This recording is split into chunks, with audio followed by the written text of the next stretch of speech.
probably have done close to 20 clients and made about $3,000.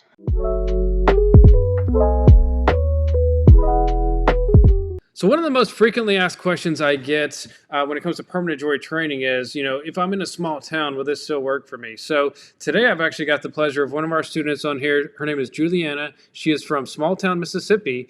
And, I can say that about Mississippi because I was actually stationed there in the military for like 4 years. And so I know exactly where you are. And you've been having some great success with it. So I wanted to bring you on here. So could you quickly, or not quickly, but could you briefly introduce your business, and then we're going to dive into how you've grown. I'm Julie. I'm from Macon, Mississippi, which is kind of East Mississippi area. We are kind of in the suburbs, I guess. So that's a really loose term of Starkville, Columbus, those areas. Yeah.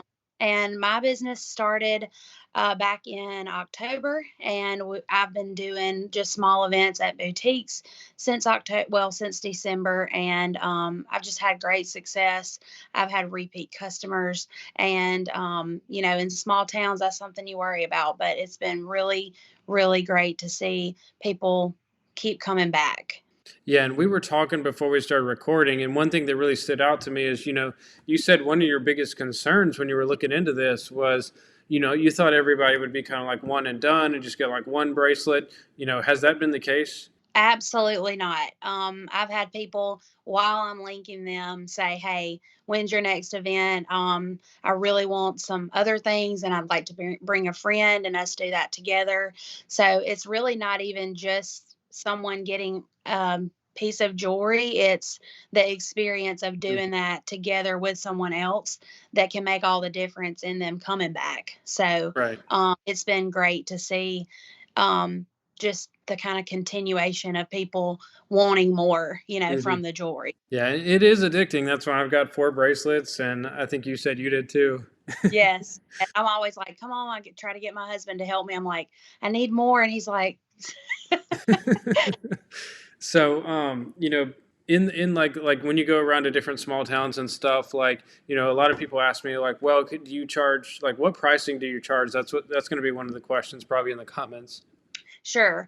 So I am working really closely with a boutique owner who has done different, from size. I mean, we're talking clothes for her, but really small clothes to kind of curvy style clothes. And so, one thing that she was really adamant about whenever she decided to kind of go in with me on the permanent jewelry was that we were pretty universal in how we priced the jewelry. So we elected not to price things by the inch, just basically because she didn't want anyone's feelings to be hurt by, Hmm. two different people coming in and paying a really huge margin of difference in what they were getting in their jewelry. So my prices for sterling silver start around $65. And I would say that with 14 karat included, they go up to around 150. But Okay. the margins are so good there that I'm okay with that because you're really giving the customer an experience that they don't leave feeling, kind of insulted by, and that's just what works for me. I've tried to research what's best with that in the group and through the training, and we just kind of chalked it up to like, do we really want to, at the end of the day, say we made a lot of money or say we really made people feel good about what they did today? And that was kind of where we landed. Yeah. And the good thing is, the better you make people feel, they're going to come back and be repeat customers, which you've already seen. And so you are going to end up making more money, as you go. Absolutely. And yeah, so I think it's definitely not something that I've second guessed. So, when we were talking, you said, back when your friend mentioned, linked permanent jewelry training, they sent you the info. What were your initial, like, besides like you said that you were afraid that people would only get one bracelet and then it'd be over. Besides that concern, what other concerns did you have before you started? So I think with anything new, you think like, what's it going to take for me to really do this? I Yeah. mean, you think you see pictures and videos of permanent jewelry and someone's just doing it, but what's Mhm. it take to get there? And I think with me for Linked, it was, when I go to the website and I could see basically any question I had answered within just looking at the homepage, and that was huge. I'm a researcher, so I like to look into all the ins and outs of what I'm going to be doing before I commit. And just knowing that what was included in either kit that you buy is all of the information you need, all of the things you can say, all the things you can post. That was just, it was like, okay, well, I'm sold, because I'm not really having to do a lot of the work other than put it out there. And obviously, the training, which is just really thorough, and it helped so much to be a part of the Facebook group too, because Mhm. any questions that I felt like I needed more details on, I can find there. Yeah, for sure. I feel like the Facebook group's like a whole second course or education on its own that's being updated daily. Absolutely. And it was like Pandora's box when I got accepted into the group. It was like, oh my gosh, it's just really neat to kind of correlate with other people that have had more experience than you to kind of help you along. So I just think it's a great, thorough program. And I really think it's foolproof, because you're given troubleshooting information and you're given a hotline to call if you just can't figure it out, too. Hmm. So Well, I appreciate that feedback. So, as far as like your business setup goes, is this something you're doing full time, or is this kind of like a side hustle? How are you doing it right now? So right now it is a side hustle. I'm mainly doing it on the weekends. I'm doing some after hours type things. Like this week, I have a fun event planned for a local business that's honoring their employees by doing just kind of like an employee appreciation type event. Hmm. But right now I am still working full time. But obviously, this has been so new to me and it's growing so fast that it's kind of fun to think about where it could go. Yeah. Have you ever considered making this like your full time job?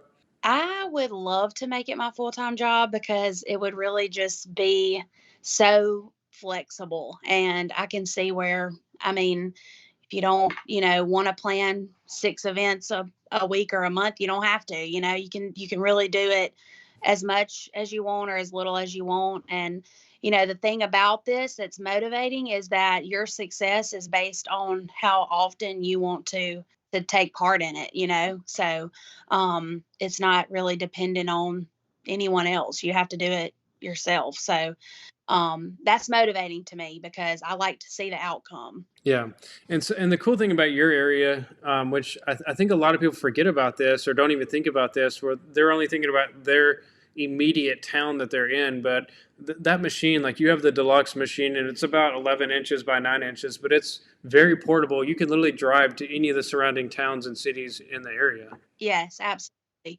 And, I have friends in other places, so they're interested too in having parties at their house, brunches, baby shower type things, engagement parties, and those are all things that I've, just made known that, like, hey, this is all very portable and it can be picked up and moved wherever. So I literally, all I need is a plug in.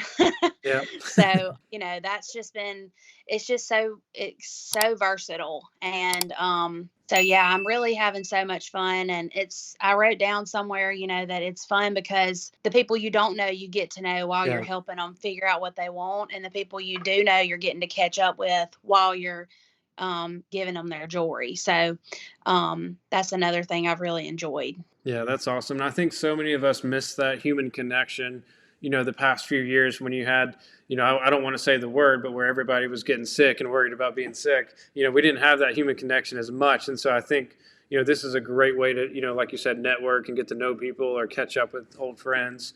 It's just a really fun experience. Sure. And the people that would come to an event that you don't know maybe wouldn't know, hey, she can come somewhere else and do this. So it's always good to market yourself in person when you're doing it as well. Just to be like, I can take this anywhere and I'd love to come to your party or your house, whatever. I mean, we've picked up parties by just making connections in person when we see each other. So Yeah. online marketing is great. And obviously it's really the way we communicate now. But kind of going into more detail about what you can do with your business is important too when you're in person. And so I'm going to do we're going to play a game. It's not really a game, but I'm going to do a rapid fire set of questions. Don't worry. But these are the questions that people always ask me, and so it's good to hear it from the actual permanent jewelry artists themselves. Question number one was this your first business? No. Okay. You want me to Yeah, you elaborate? can expand on that one. Yeah, so I started a jewelry business in late 2021. It's just handmade polymer clay jewelry.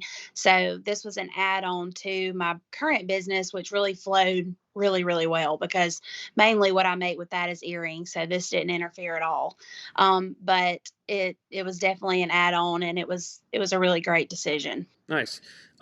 Question number two would be, did you use the same LLC that you had for the last business, create a new one, or do you even have an LLC?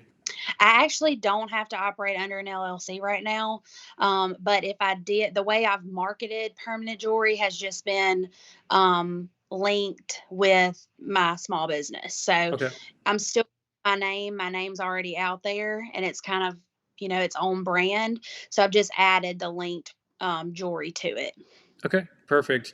And then have you looked into like insurance for this? Because that's always a common question I get. I saw some comments on the Facebook thread today about that, and I have not.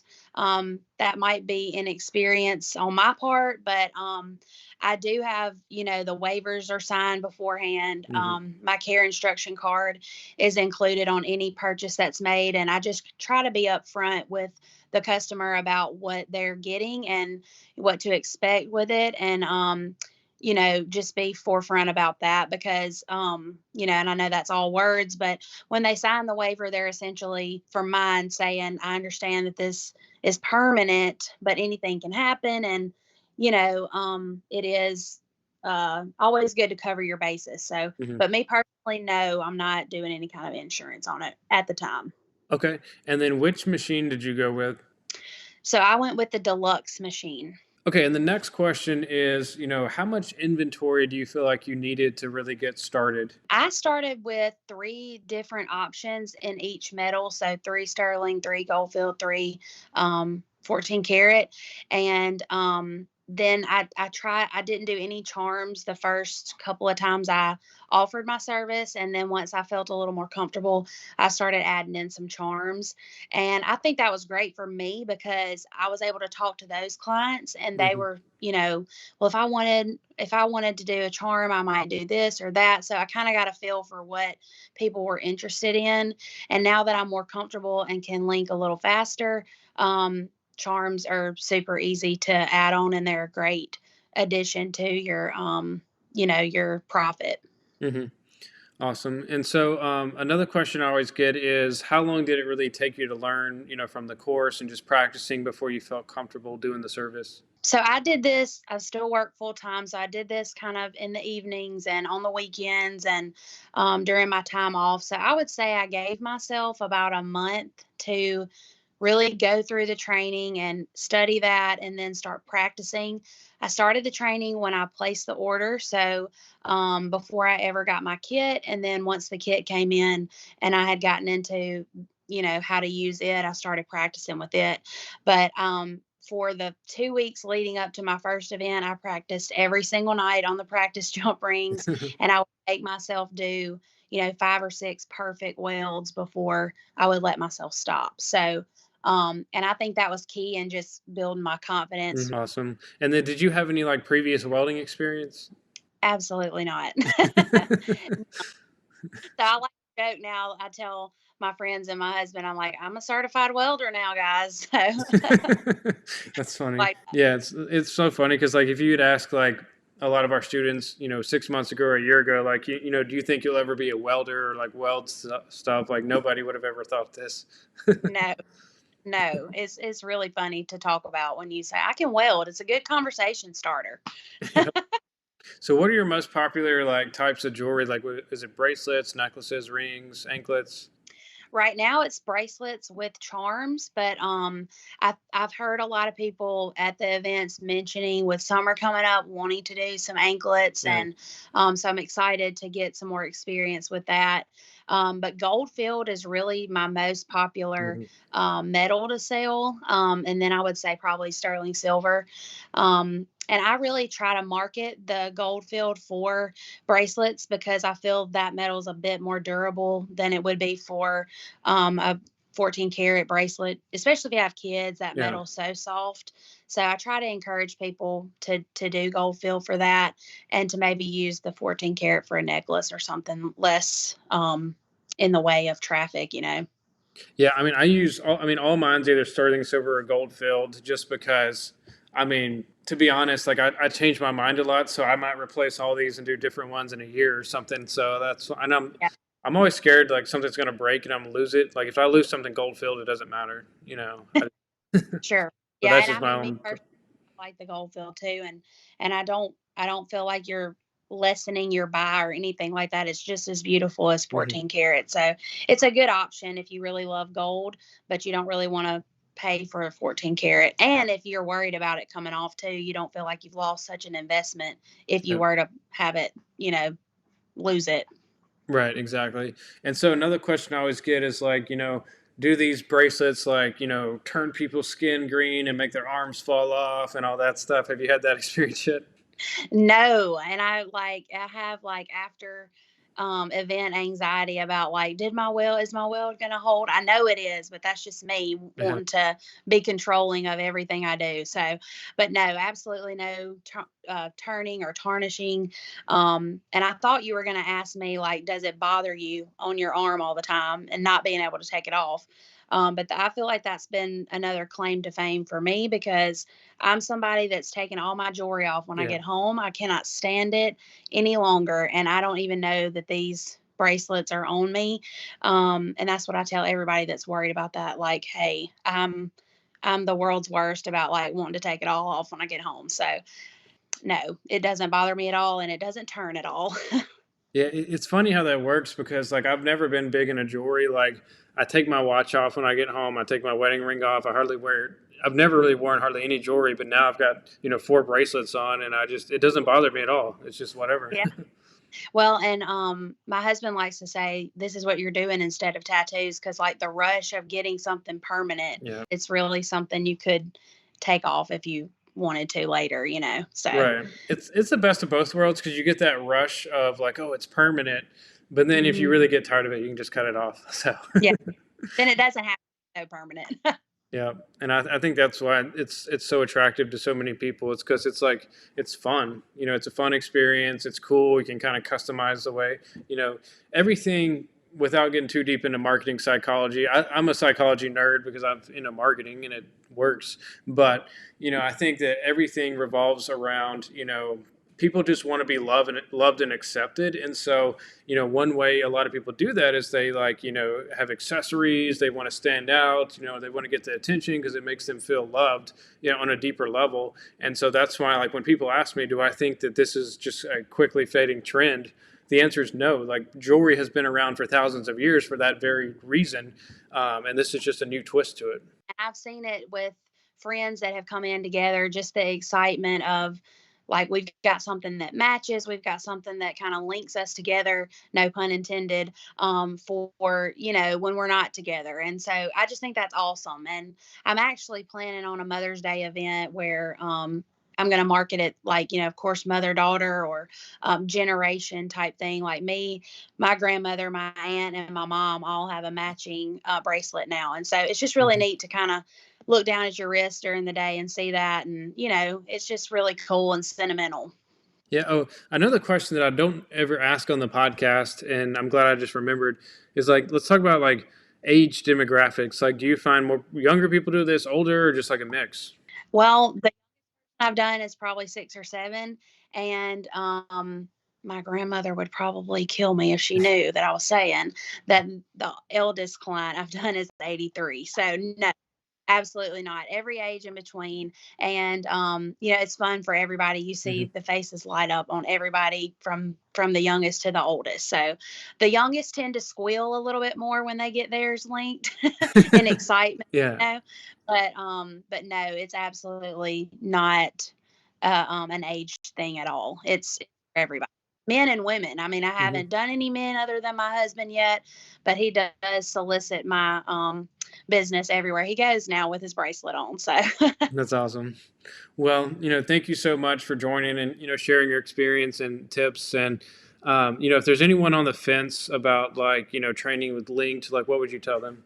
I would say take the dive and just be consistent, be confident. One thing I learned really early on in my working life was you're the only one that knows what you're doing. So no one's really going to be able to tell if you're messing up. So Mhm. just own it and keep trying. And when you get it, you're going to get it and love it. And I promise that at the end of the day, when you've done an event, you're going to be the one that's more blessed by you were able to do that day than the person that received your jewelry. So I would 100% say go for it. Awesome. And I don't know, I don't remember because I know we talked about this before we started recording, but just to recap, how many you've done a couple events the past month, right? Yes, I've had two events within the last 3 weeks. And I probably have done close to 20 clients and made about $3,000. And that was in just a 3 hour time frame, like a 9:30 to 11:30 right on a Saturday. So I'm super happy with that. I mean, I've seen other people do way more and I've seen people do less. And I think as long as you're out there doing it, I mean, that's more money than you would have made at home. So, Yep. Love it. So really, like in the first few weeks of you really starting the like of really starting to do events and stuff, you've already made back your investment. absolutely. Yeah. And some profit, really, because, um, you know, I mean, you're constantly turning over some of that profit by, Mhm. refilling your chains and stuff. But, it's been just to get the investment back was like, okay, well, it's just gravy from now on because all that money is mine to make and do what I Yep. want to with. Exactly. Awesome. Well, I'm so happy for you. It's been really exciting to, when I saw your post the other day, I don't remember how much you said you made at the event, but I was like, wow, that's awesome. And I was just so happy for you. So, thank you for trusting us, to be your training company. And thank you for being part of the Linked community. Well, thank y'all for providing all the assets we need. And one other thing I would say is, to use all the post and all the wording and all the curation that y'all have come up with because it's so cohesive and that's what people want to see. Mhm. And I appreciate that being available because that was something I was able to start doing before I even knew how to weld. Yeah. And that was something I was able to get my audience excited about before, I really started doing it. So, because of that, I wouldn't have, if I had had to go through the training and come up with my own thing to say, I would have been very intimidated. Mhm. But made it so easy. The program makes it so easy to just kind of get started and on the ground running. Perfect. And that was always my intention. I was like, Sarah, I've seen how much small business owners struggle with marketing and coming up with the content, especially if you don't have any content. And so I was like, I want it to be easy for our students to make money. If you guys are watching or listening and you enjoyed hearing this, or like, what was your favorite piece of advice? Comment below, and thank you.